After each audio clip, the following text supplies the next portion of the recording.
diine mooy ndeyi farata yépp waaw nit xëy na ma dem ca marché ba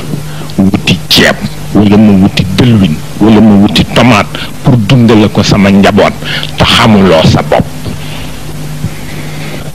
mooy ndeyi farata yi waaw nit war na xam boppam ba xam noy yi yàlla dogal mu war koo noy ci kaw suuf mu dog koo jël ñaata la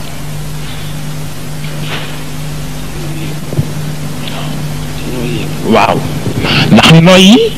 boo ci génne rek dootoo ko mën a dabaatal waaw sa yitte nag war na egg ci xam sa bopp ba xam ci dund gi ñaata noy yi nga ci war a noy yàlla jël la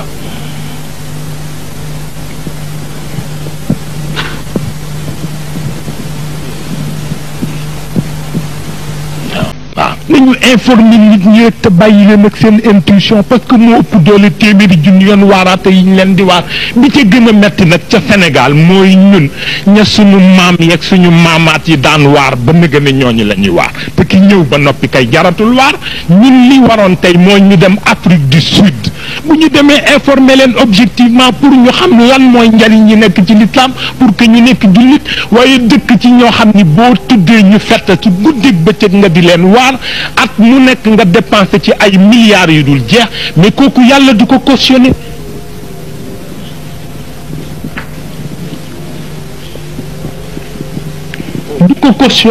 maa la ko wax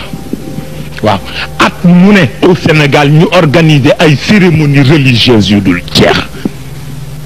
mobiliser tout le monde dépensé ci milliards yu dul jeex pour lan waar ki ñëw ba noppi